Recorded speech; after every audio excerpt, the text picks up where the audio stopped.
넷. 여러분 목소리 들려요? 아무도 안 들어왔구나.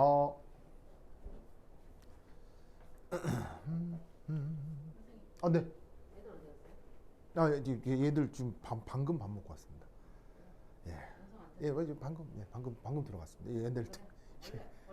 원래 안 뜨는 게 맞아요? 예, 이제 들어갑니다. 네. 하나, 둘, 셋, 넷. 여러분 목소리 들려요?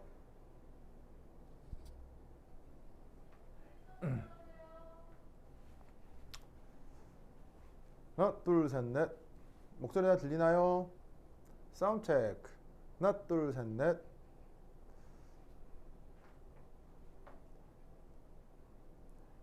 내영아 목소리 잘 들려요? 하나, 둘, 셋, 넷. 오케이, 됐습니다. 자, 그럼 어디 해볼까요? 기존에 학생들이 밥 먹으러 갔다 온 바람에 자, 어서 봅시다. 혹시 물 빨리 따러 가도 되나요? 네, 물 따라오십시오. 짜잔. 보자.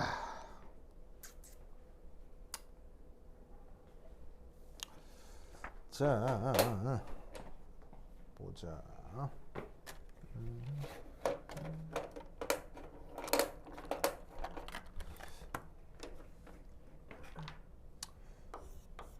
오장이에요. 네.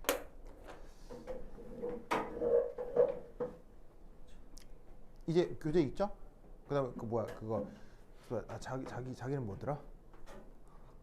태경. 태기 교재 있어요? 오케이.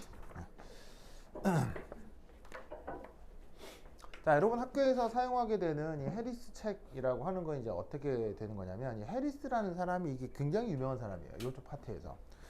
그래서 이제 이 양반이 이게 완전 할아버지입니다. 완전 할아버지. 예, 그래서 네, 듣기로는 2차 세계대전에 참전했다고 네, 알고 있거든요.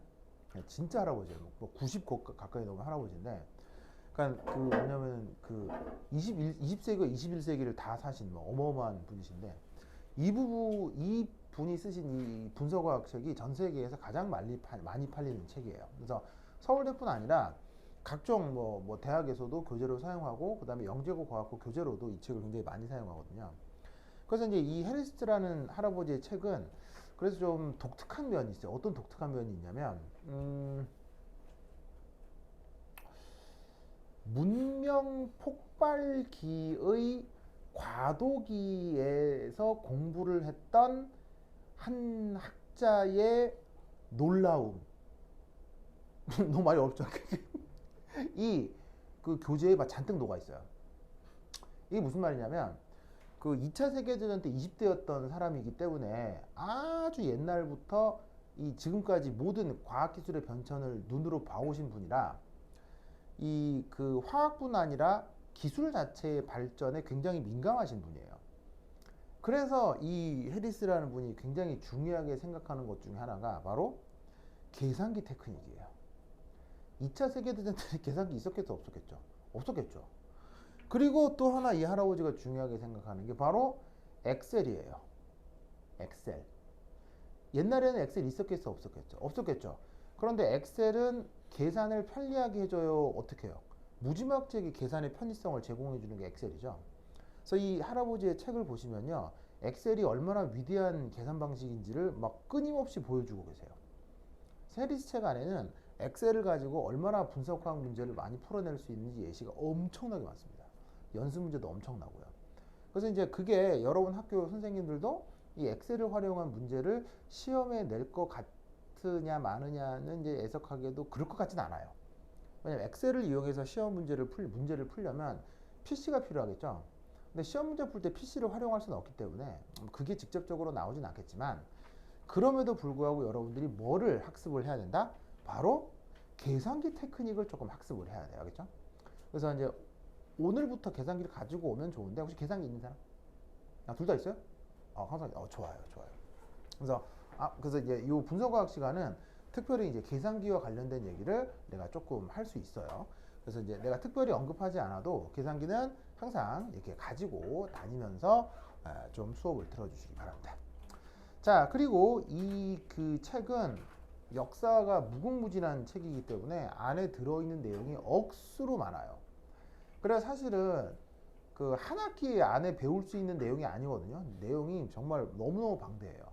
그래서 보통 대학 과정에서도 두 학기로 나누어 배워요. 그러니까 보통 어떻게 하냐면 강의 한 학기에 실험 한 학기 이렇게 이제 두 개로 나뉘어서 강의를 하거든요. 그래서 이제 강의 동안 절반을 배우고 실험 동안 거의 절반을 배워요. 내용적으로. 그래서 그 사실은 1년에 걸쳐서 배워야 되는 내용임에도 학교에서는 뭐 어쩔 수 없이 한 학기에 끝내야 되죠. 그래서 이제 여기서 어쩔 수 없이 다 배울 수는 없고 몇 개 챕터를 내가 그 여러분 학교에서 이제 기존에 잘 나온다는 챕터를 기준으로 이제 뽑아서 강의를 할 건데 우선 그 이제 무조건 시험에 나오는 챕터가 이제 첫 번째가 이제 스펙트로미터예요. 스펙트로메트리. 우리말 분석을 하면 이제 분광학이라고 이제 하는 건데 요거와 관련해서 이제 몇 가지 중요한 그 테크닉들이 있어요. 뭐 IR, 그다음에 UV, 그다음에 NMR. 이런 것들을 이제 우선 해볼 거고요. 그다음 이제 또 하나 중요한 게 이제 크로마토그래피라고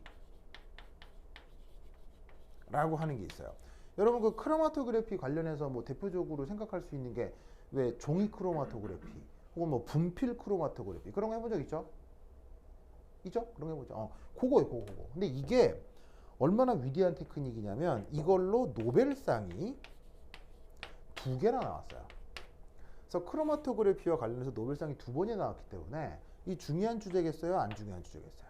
억수로 중요하겠죠. 알겠죠? 자, 요거 할 거고요. 그 다음에 뭐 할 거고요. 그래서 이제 요거에 또 추가적으로 이제 여러분들이 알아야 될 게 ICP라고 하는 또 테크닉이 있어요. 뭐 인덕티블리 커플드 플라즈마라고 하는데 아주 고온 조건에서 미세 물질의 양을 측정해 주는 좀 희한한 테크닉입니다. 요런 거에 그다음에 요거까지 할 수 있는지는 모르겠어요. XRD 뭐 이런 것들도 있을 수 있는데 엑스레이를 이용한 테크닉 등도 있거든요. 그래서 이제 요러 한 것들을 이제 좀 몇 가지를 골라서 해볼 거예요. 이 중에서 그다음에 또 하나 더 중요해. 이거 빼먹었는데 MS라고 하는 테크닉이 있어요. 그래서 매스 스펙트로미터라고 하는 게 있는데 질량 분석기입니다. 아시겠죠? 그래서 이런 것들도 이제 다루게 될 건데 지금 우리가 강의가 6회잖아요. 6회. 이제 6회 좋아해요? 6회.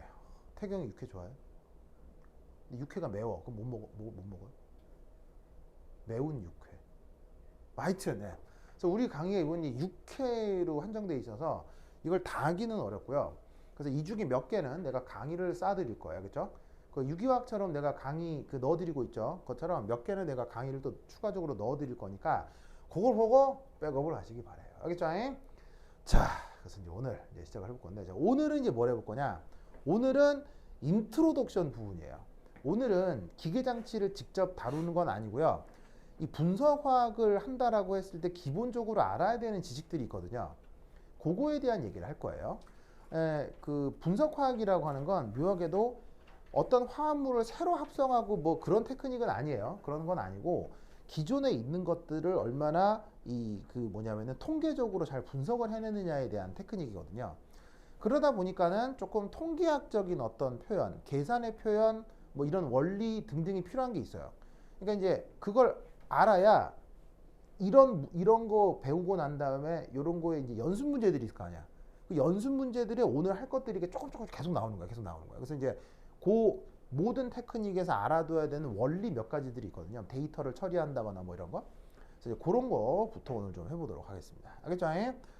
오케이. 자, 그래서 이제 처음 시작은 바로 5챕터. 제목이 Quality Assurance and Calibration Method라고 하는 게 있죠. 그래서 이걸 한번 살펴보겠습니다. 이것도 실제로 해리스 책을 뒤지면요. 챕터 양이 엄청 많아요. 이게 5챕터도요. 근데 이 중에서 알아야 될 거 딱 2개. 알겠죠? 스탠다드 어디션하고 인터널 어디션 이 2개 해보도록 하겠습니다. 한 장 넘겨서 페이지를 한번 살펴보시지요. 자, 보자. 이거 에어컨이 너무 쌩쌩한데? 그래서 조금 줄일까?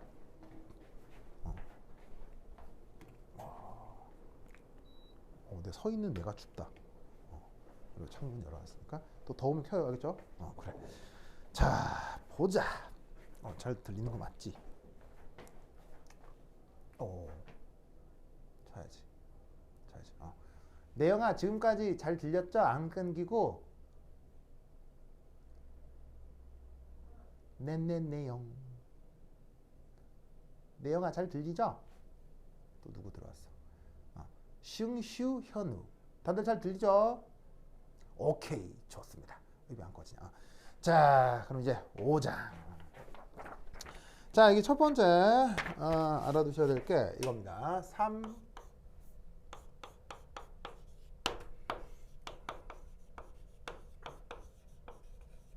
스탠다드 어디션이라고 하는 테크닉이 있어요. 우리말 번역은 뭐 표준 첨가라고 하는데 뭐 학교 책은 원서를 쓰니까 뭐 여하튼 보죠. 자, 얘는 논리적으로 뭐가 막 이게 원리를 설명하기보다는 차라리 그냥 문제를 바로 푸는 게 좋아요. 그래서 거기 이제 연습 문제 1, 2라고 하는 게 있죠. 요걸 한번 살펴보겠습니다.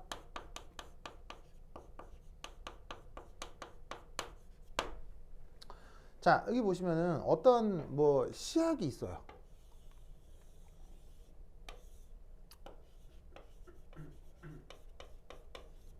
이 샘플에 Na 플러스가 있는데 지금 이 녀석의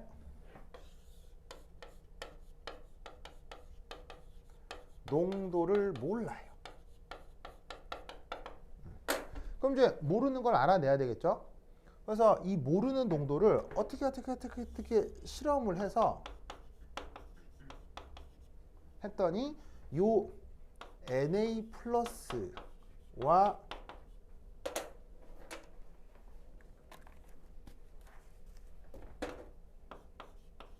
이 Na 플러스 농도와 관련된 측정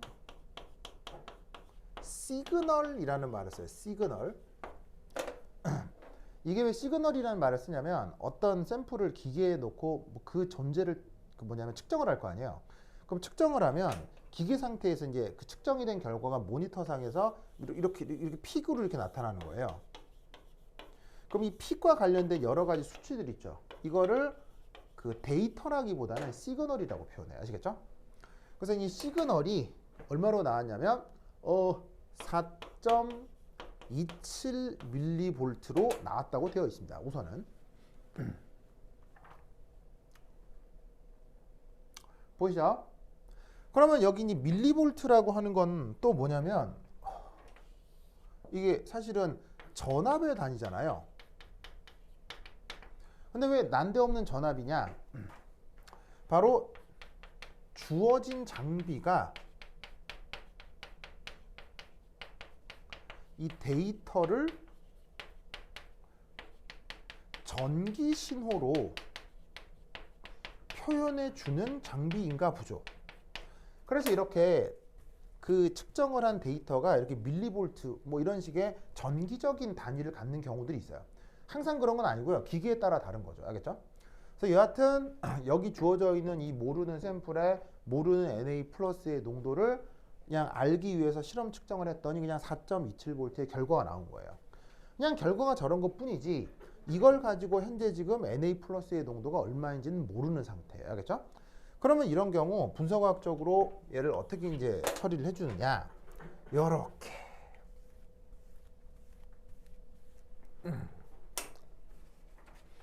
그래서 1. unknown sample.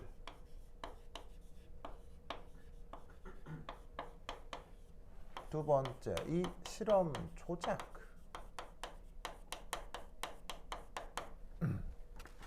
그래서 이제 문제를 읽으면 5ml of 1.08 NaCl were added to 95ml of serum.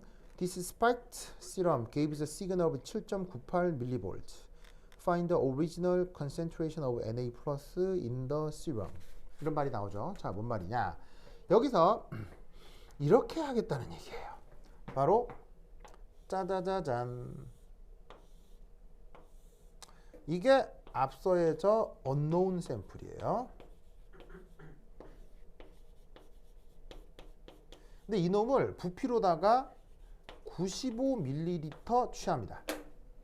자, 잘 모르는 샘플이라 하더라도 부피를 95ml 취한다. 이건 충분히 할 수 있는 거죠.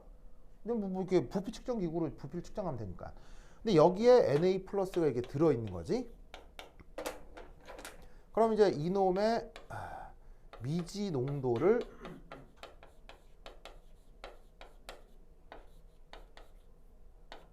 Na 플러스 I 라고 한번 해봅시다. 그런데 이때 얘를 누구랑 섞냐면 바로 5ml Na 플러스 수용액이랑 섞어주는 거예요. 무슨 말 알겠죠? 그런데 이때 재밌는 건 이 Na 플러스의 농도는 지금 알아. 얼마로 아냐면 문제에서는 2.08 몰로 그 농도를 아는 거야.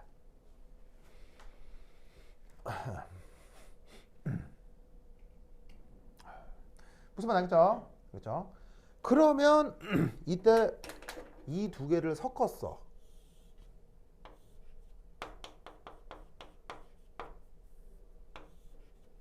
그럼 이때 이놈은 전체 농도가 어떻게 되겠어요?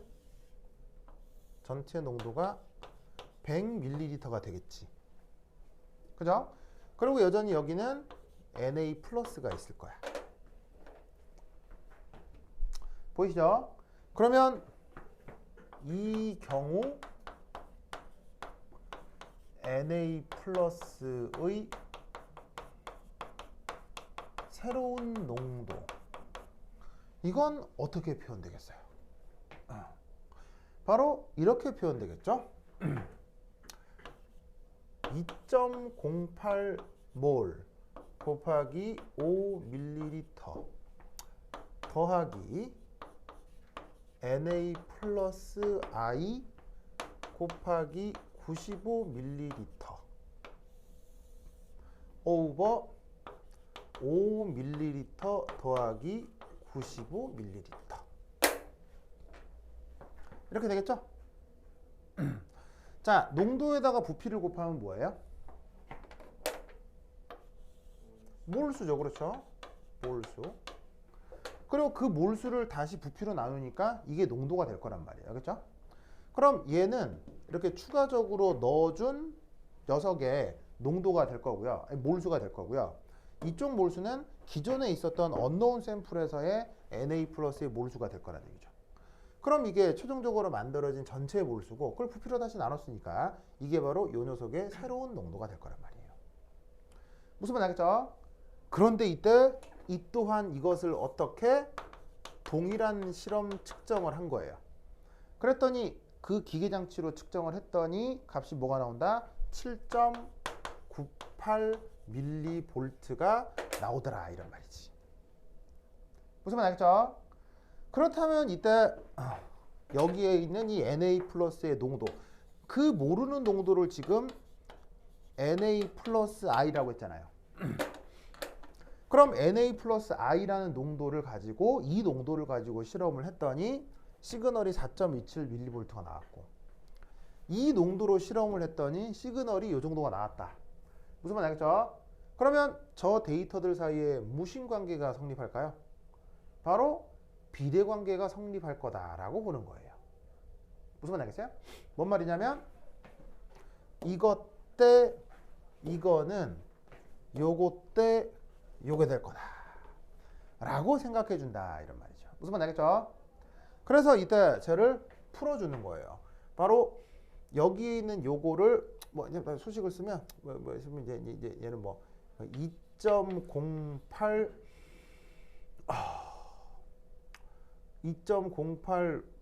뭐라고 쓰지? 2.08몰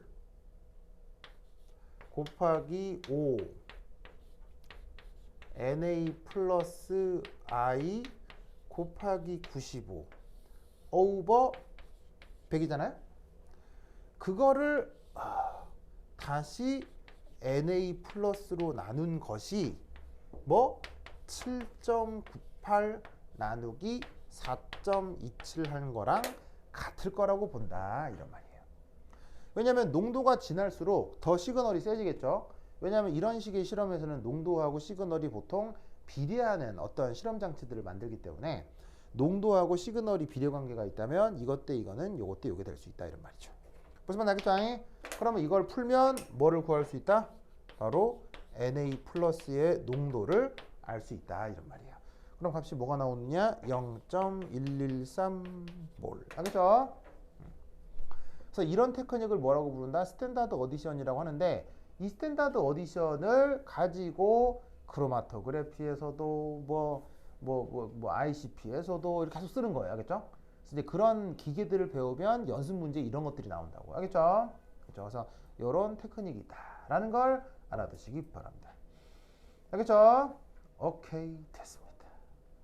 자, 그런데 이 스탠다드 테크닉을 조금 더 응용할 수 있어요. 자, 어떻게 응용하냐면 요렇게. 자, 알겠습니다. 자, 샤샤샤샤. 지우자. 자, 그러면 이제 1.2. 두 번째. 이 스탠다드 어디션의 응용입니다. 응용. 자, 그럼 우선 거기 첫 번째 1. 실험 과정. 그러니까 이런 걸 알아두면 나중에 여러분들이 뭐 화학 실험을 하건 생물 실험을 하건 되게 유용하게 써먹을 수 있는 거예요. 자, 이제 누구에 대한 얘기를 하냐면 그 교재에 그림 1이라고 하는 게 있을 겁니다. 그림 1. 얘를 한번 설명해 보도록 하겠어요. 자, 그림 1. 어떻게 되는 거냐? 플라스크를 우선 여러 개 준비합니다. 그 여러 개 플라스크에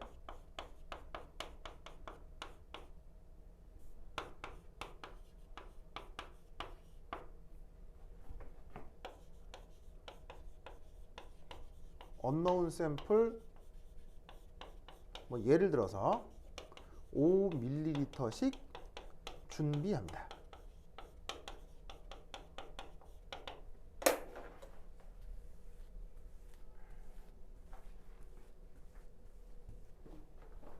그래서 뭐 교재에는 뭐 이렇게 돼 있을 거예요. 그러니까 그건 예쁜 플라스크라고 돼 있는데 그냥 뭐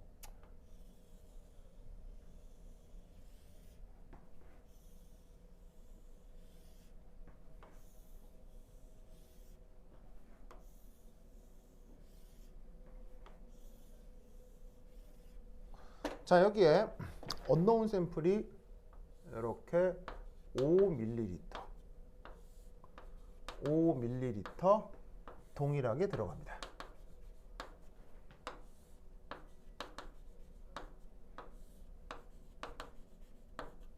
자, 지금 빨갛게 표현한 게 미지 시료고요. 그런 다음 여기다가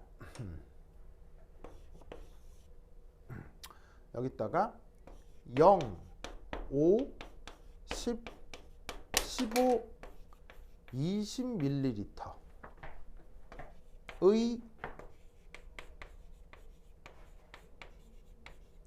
스탠다드를 넣어줍니다.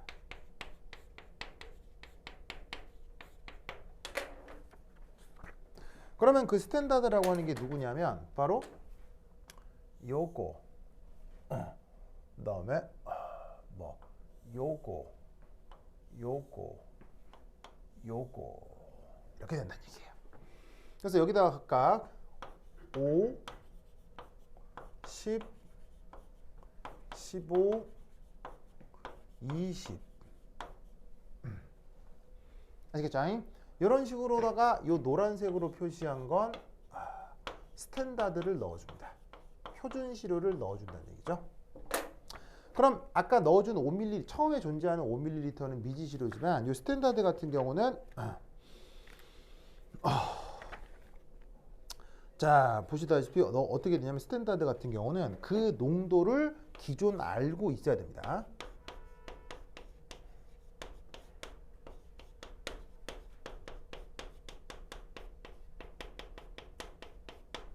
그런 다음 여기에 각각의 증류수를 넣어줘요.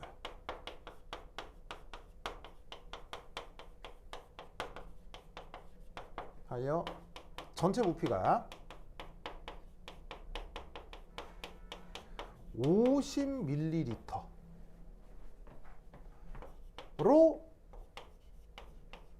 동일 부피 수용액으로 만들어줍니다.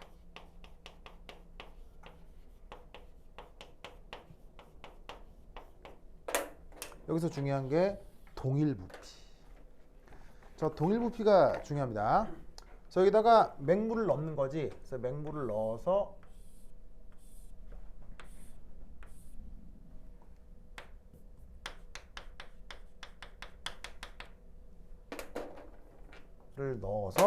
최종적으로는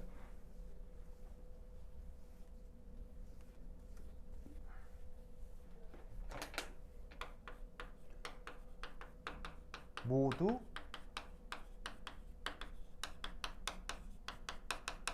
동일한 부피가 되게 최종적으로 용액을 만들어 주는 겁니다. 무슨 말 알겠죠? 그럼 이게 아까 어떻게 될 거냐면 아까 직전에 풀어봤던 스탠다드 어디션도 마찬가지지만 미지시로에 예를 들어서 Na 플러스가 있었다면 이 스탠다드에도 Na 플러스가 있는 거란 얘기예요. 아시겠죠? 근데 여기 있는 얘는 농도를 몰랐던 거고 얘는 알았던 거지. 그래서 아까는 어떻게 했냐면 여기서 측정된 시그널하고 여기서 측정된 시그널을 비례식으로 간단하게 풀었잖아요. 근데 이거를 조금 더 데이터를 풍부하게 좀 더 통계적으로 자세히 풀려면 얘를 이렇게 실험을 한 다음에 통계적인 결론을 끌어내면 돼요. 그래서 이제 그 다음 어떻게 한다? 이 데이터의 분석.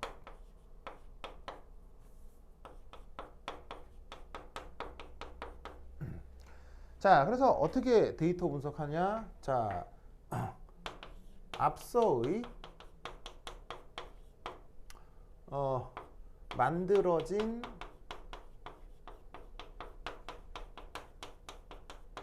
각각의 시야에 대해서 특정 실험의 결과를 얻습니다. 그 특정 실험이 뭐 UV일 수도 있고 뭐 IR일 수도 있고 ICP일 수도 있고 크로마토그래피일 수도 있는 거야. 알겠죠?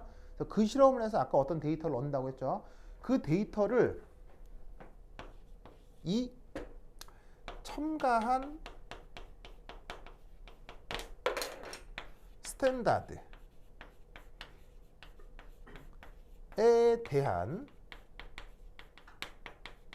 측정된 시그널 그래프를 얻어내는 겁니다. 그러면 그 결과가 어떻게 되느냐? 그게 교재에는 그림 2로 나오거든요.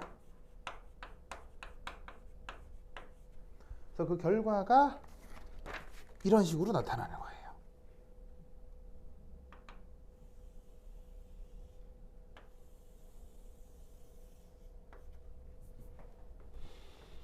자, 여기가 V 스탠다드. 자, 여기 뭐냐면 첨가한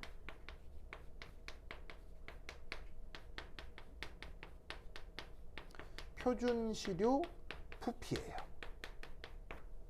그러면 지금 실험을 몇 번 한 거예요? 한 번, 두 번, 세 번, 네 번, 다섯 번 했잖아요. 그러면 여기서 한 번, 두 번, 세 번, 네 번, 다섯 번 각각 0, 5, 10, 15, 20 밀리리터에 대해서 그때 데이터가 있을 거 아니에요. 데이터. 무슨 말 알겠죠? 그 측정된 시그널 데이터. 여기가 이제 Y축이 측정된 어떤 기계로 나온 시그널 데이터인 거예요. 그게 지금 만약에 데이터가 여기다, 여기다, 여기다, 여기다, 여기다 이래보자 이런 말이에요. 그래서 스탠다드가 전혀 들어가 있지 않을 때도 시그널은 나오겠죠. 뭐 때문에? 미지시로엔 Na 플러스가 예를 들어 있으니까 이놈의 존재를 측정을 한 거니 스탠다드를 넣어주지 않아도 이만큼 있긴 있을 거란 말이에요. 무슨 말인지 알겠죠? 그리고 스탠다드를 넣어주는 만큼 어떻게 되겠어요? 그 농도의 증가가 생기기 때문에 농도의 증가가 생기니까 데이터는 점점 커지겠죠. 이때 중요한 건 이게 지금 어쨌거나 동일 부피라는 걸 꼭 기억해야 돼. 동일 부피. 그러면 이때 이 데이터들이 묘하게도 이런 통계적 결과가 나타나는 거예요. 그러면 이 경우 이 직선식을 구할 수 있겠죠? 그럼 그 직선식의 요거 보세요. 요거 보세요. 이게 뭐예요? 우리가 수학 시간에는 x절편이라고 하는 거죠. 이 x절편이 여기 모두 동일한 부피로 만들어 놓고 실험을 했을 때 이 x절편이 뭐다? 이게 바로 처음 미지시료의 농도가 되는 거예요.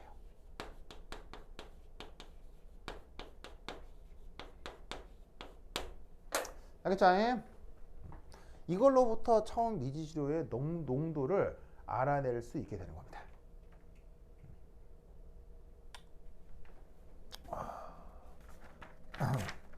오케이, 됐다.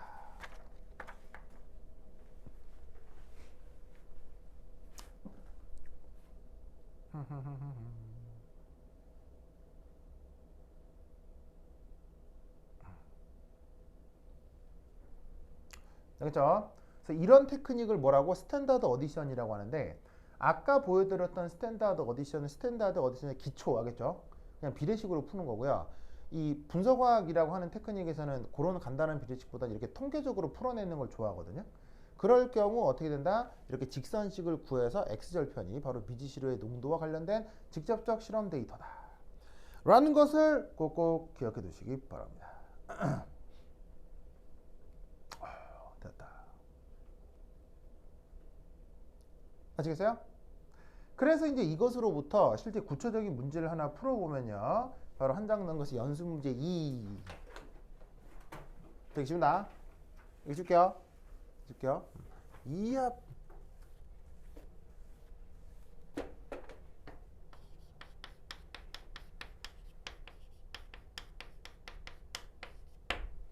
자, 연습문제 2에서는 자, 데이터를 한번 읽어볼게요. Students, 학생들이 performed, 뭐를 했대요. On experiment, 어떤 실험을요. Like that in 그림 1. 그림 1에 나와 있는 것처럼 실험을 했대요. In which each flask contains 25ml of serum. 각각의 샘플들은 25ml의 뭐냐면은 세럼을 포함하고 있대요. 자, 그럼 이제 누구냐면 아까는 설명할 때는 그림 1에서는 5씩이라고 했는데 여기서는 지금 25씩. 아시겠죠? 이 unknown 샘플들을 지금 준비한 거예요.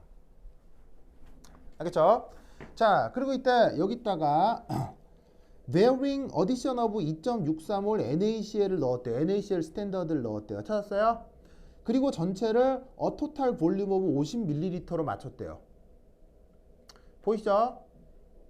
그러면 이때 여기서 그 넣어준 그 스탠다드의 그 보시다시피 부피가 플라스크 1, 2, 3, 4, 5번에 대해서 거기 표를 보시면은 빵 밀리리터, 1밀리리터, 2밀리리터, 3밀리리터, 4밀리리터 보시죠?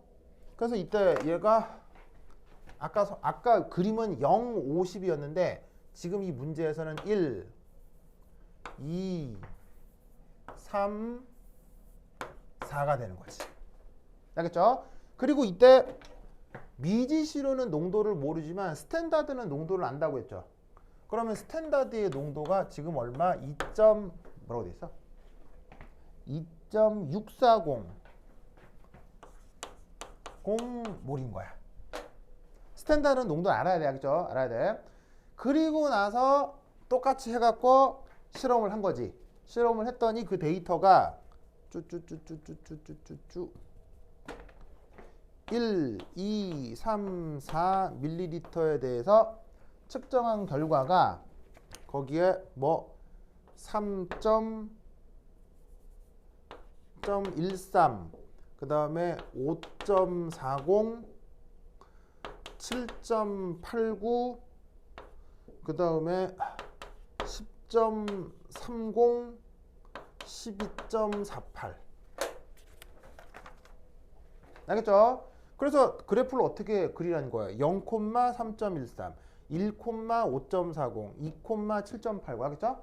점을 땡땡땡땡땡 찍으라 이런 말이지. 그러면 이 점을 잘 통과하는 직선식이 있을 거 아니요? 그 직선식을 계산을 해봤더니 어떻게 되느냐? 바로 y축은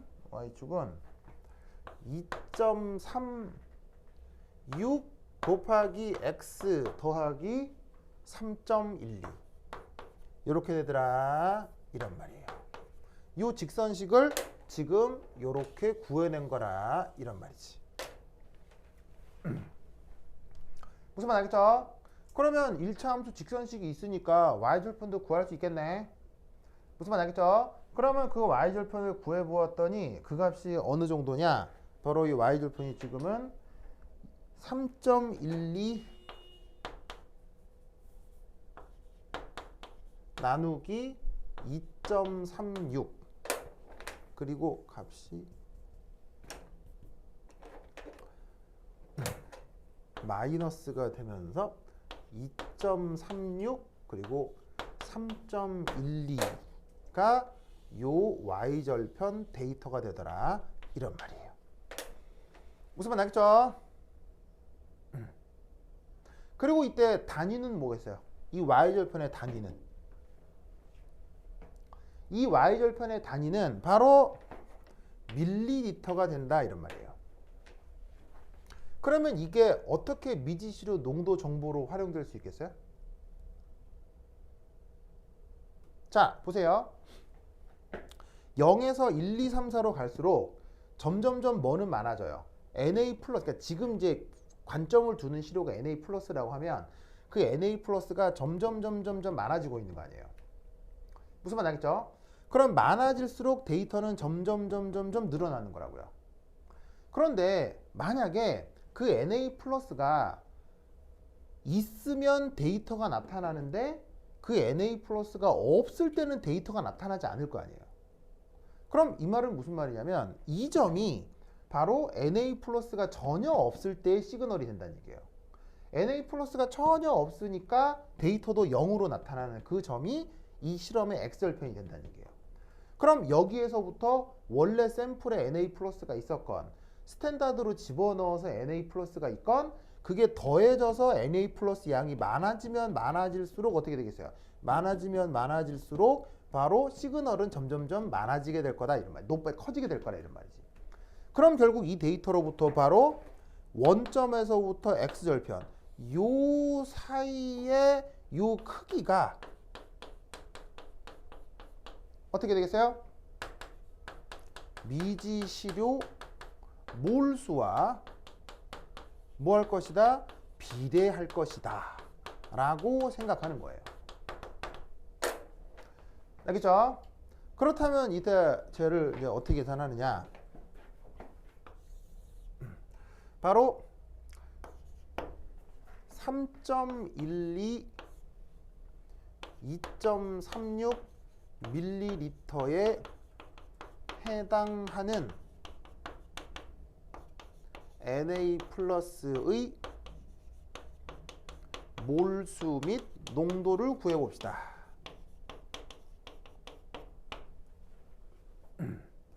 자, 그럼 얘는 어떻게 생각할 수 있느냐? 우선 이 부피만큼의 스탠다드의 농도가 2.64몰이었죠. 그러면 얘하고 얘를 곱해주면 그게 바로 몰수가 될 거 아니에요? 그러면 3.12 2.36 밀리리터 곱하기 2.640 몰 하면 이게 몰수가 될 텐데 그 몰수가 언노운 샘플들은 동일하게 25ml 안에 들어가 있죠. 그러면 걔를 다시 25ml로 나누어 주면 요게 바로 미지시료에서 샘플의 농도가 되는 거예요. 아시겠죠? 그렇죠? 그래서 저런 테크닉을 뭐라고 부른다? 스탠다드 어디션이라고 한다.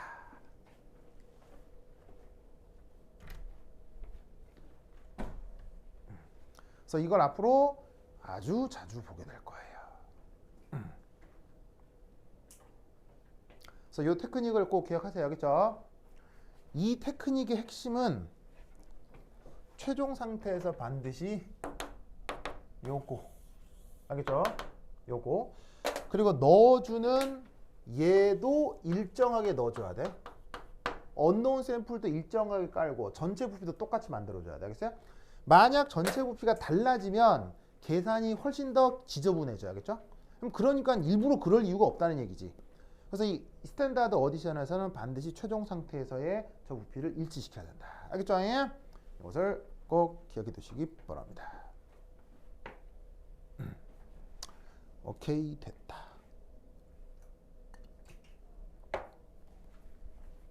자, 그러면 이 테크닉에서의 또 하나 중요한 점은 바로 뭐겠어요? 이걸 어떻게 얻냐겠죠?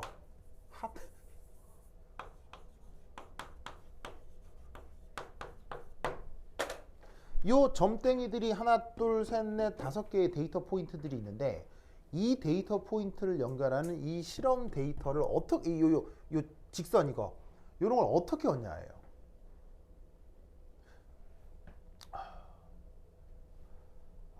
오빠 이름이 준서 아니 태경. 태경. 좋아요. 태경 이거 어떻게 얻어요? 지금 일단 난 결과만 써놨거든요. 요거 x축 y축이라고 하면 요 5개의 점을 가장 잘 설명해주는 어떤 실험 계산 결과 요거야. 그죠? 요거 이거 어떻게 얻어요? 엑셀을 적절히 좋습니다. 네, 그렇죠. 그게 정답이긴 하죠. 왜냐면 해리스 할아버지가 가장 좋아하는 프로그램이 뭐라고요? 아까 얘기했잖아요. 해리스 할아버지가 감동한 프로그램이 엑셀이라고 했죠. 2차 세계대전에는 그런 게 없었을 거 아니에요. 그럼 이 할아버지는 2차 방정식 같은 거 다 손으로 풀었을 거란 말이에요. 산연기 농도 구하고 이런 거 할 때. 무슨 말인지 알겠어요? 근데 이제 엑셀이 발견되고 나서 할아버지가 너무 감격해가지고 책에 엑셀 얘기가 무조건 엄청나게 많이 나온다고 했죠. 여하튼 그래서 이거 어떻게 구하냐면 저기 이제야 이건 또 어떻게 또 알아요? 네. 엑셀 말고 어떻게 구하는지 알아요? 그냥 0,3.13하고 예. 1,5.4 이렇게 해서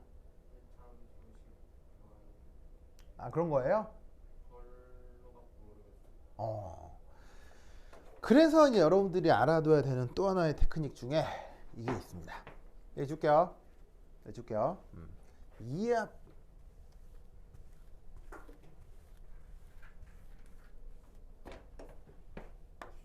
바로 리스트 스퀘어 메소드라고 하는 테크닉을 아셔야 됩니다. 메소드에 이가 있나? 없어요? 이건가? 이거요? 이거요? 이 없죠? 하여튼 이게 나이가 들수록 이게 철자가 약간 헷갈린다니까. 혹시 리스트 스퀘어 메소드에 대해서 들어본 적 있어요? 얘는 우리말 번역으로다가 뭐냐면 리스트 최소 스퀘어는 무슨 우리말로 어떻게 보냐? 스퀘어가 뭐예요? 우리말로 스퀘어가 뭐예요? 제곱을 옛날 번역으로 자승으로 번역을 해요. 자승. 약간 일제시대 때 번역이긴 한데 메소드는 법. 그래서 이제 우리말 번역은 최소 자승법이라고 해요.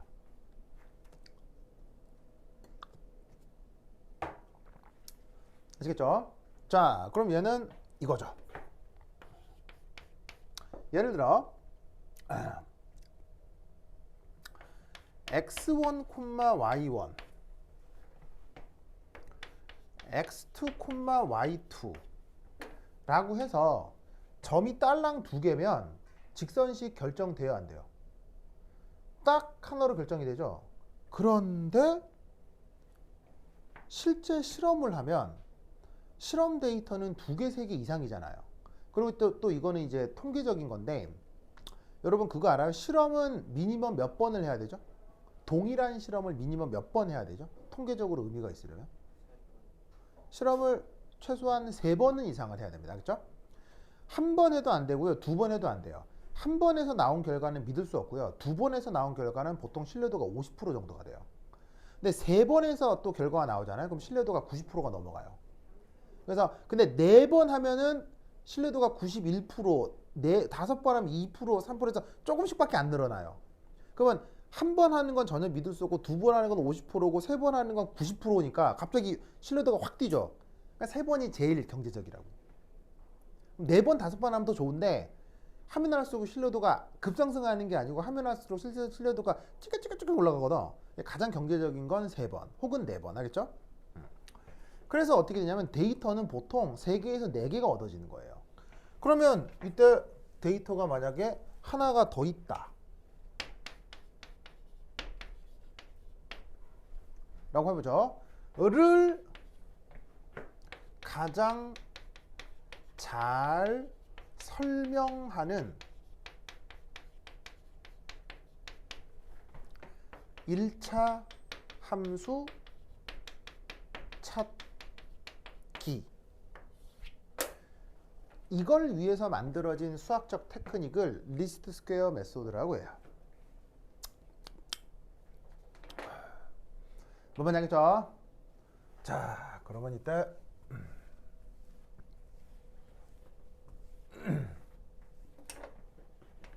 이렇게 되는 거지.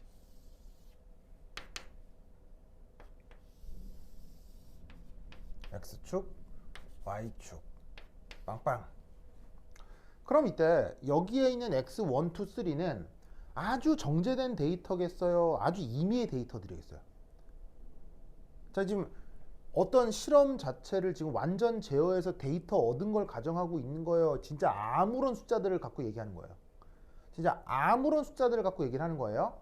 그러니까 이 3개의 숫자가 정확하게 어떤 1차 함수를 다 설명한다? 아니에요.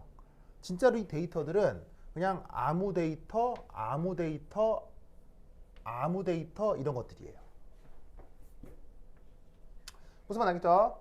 그래서 얘가 x1, x y2 x2, y2 이거 탐내 나는 거 맞죠? 아, 이거 모기향이에요? 탐내네. 저 몇 년 전에 대치동에 불난 거 알아요? 그래서 소방서 대박 떠가지고 건물 하나 홀랑 타먹은 적 있거든요. 다 학원 건물이. 그래서 이거 어디 불난 거 아니야? 모르겠네. 하여튼 그렇다. 태경이 불 나는 거 좋아해요? 안 좋아해? 불 보면 좋죠. 태경이. 왠지 좀 그런 것 같은데? 하여튼 자 보자.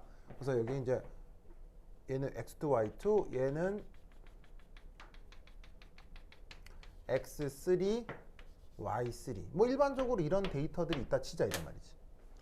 그럼 이때 이 점, 이 점, 이 점을 가장 잘 설명해주는 직선을 예를 들어서 근사적으로 대충 요런 거라고 한 잡아보자 이런 말이에요.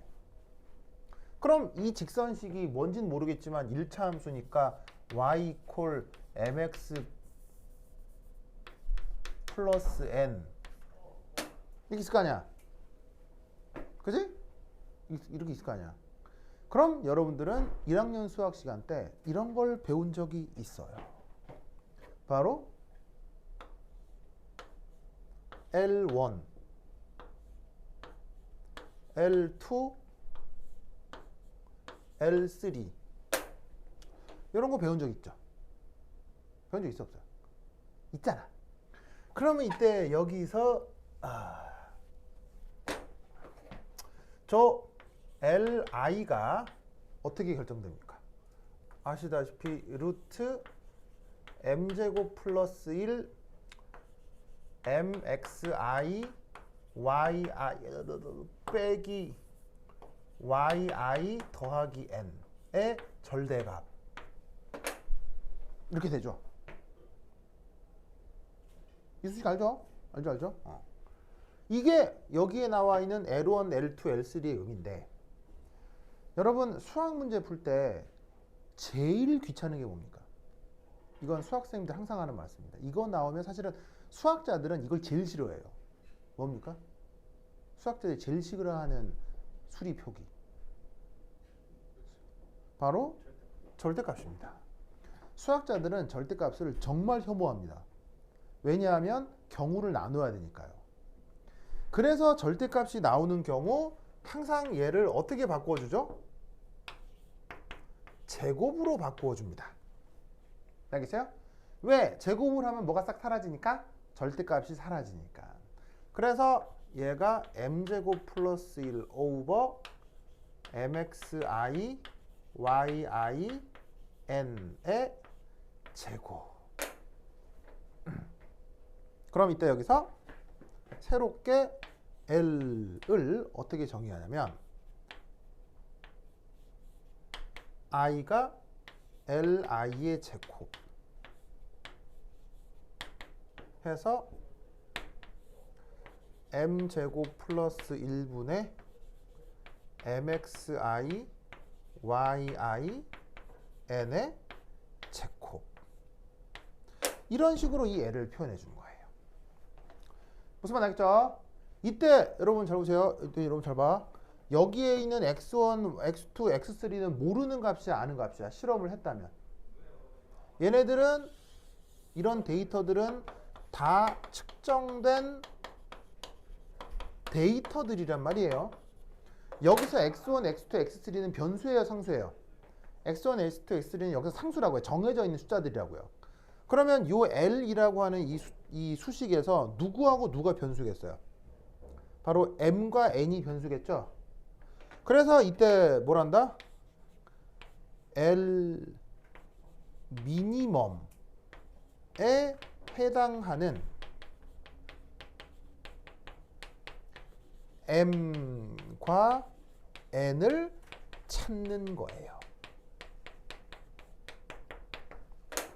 그렇게 구해진 요 수식이 아까 이 그래프 상에서 2.36x 더하기 3.1인 거예요.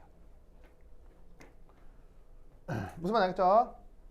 그러면 이 원리는 이해를 했을 거고 원리상에서 이 녀석을 계산해 나가는 방식은 사람들이 이 방식을 모르겠어요? 이미 이 방식은 다 알려져 있겠어요? 이미 계산 방식이 싹 다 알려져 있기 때문에 이걸 계산하는 방식이 이미 패키지로 계산기의 프로그래밍에 다 들어가 있어요. 그래서 계산기 상에 여러분들 가지고 있는 계산기 있죠? 이제가 가지고 있는 그 계산기 있죠? 그 다음에 저기 자기가 갖고 있는 그런 계산기에도 이 리스트 스퀘어 메소드라는 항이 있어요. 무슨 말 알겠죠? 거기에다가 나는 이 데이터들을 쳐 넣기만 하면 띡띡띡 누르면 여기에 있는 m과 n이 다 찾아진다 이런 말이에요. 무슨 말 알겠죠? 그리고 계산기상의 리스트 스퀘어 메소드뿐 아니라 엑셀에서는 어디에 있냐면 바로 해리스 할아버지가 좋아하는 엑셀에서는 엑셀의 추세선 찾기라는 그 뭐냐면 메뉴가 있어요. 추세선 찾기를 그래프상에서 딱 클릭을 해주면 엑셀에서 바로 이걸 찾아줘요. 무슨 말 알겠죠? 뭐지 이거?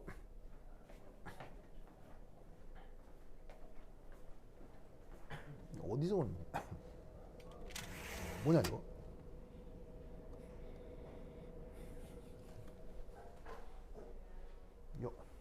여기가 아니고 여기서 나는 건데? 뭐지?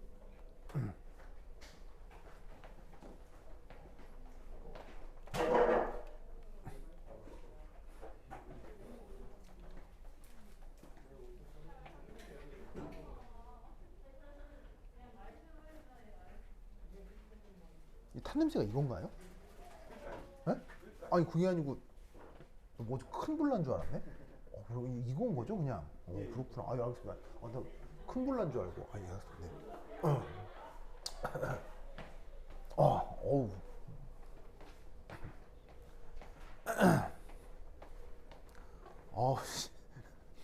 모기향이었어요? 감기약 맞죠? 예. 근데 이게 왜 이렇게 심하지? 아, 난 무슨 큰 불 나는 냄새가 나가지고 깜짝 놀랐네. 여하튼 아시겠죠? 그래서 이런 식의 테크닉이다. 라는 것을 꼭 기억해 두시기 바랍니다. 오케이, 됐다. 그럼 좀 쉬었다 하도록 하겠습니다.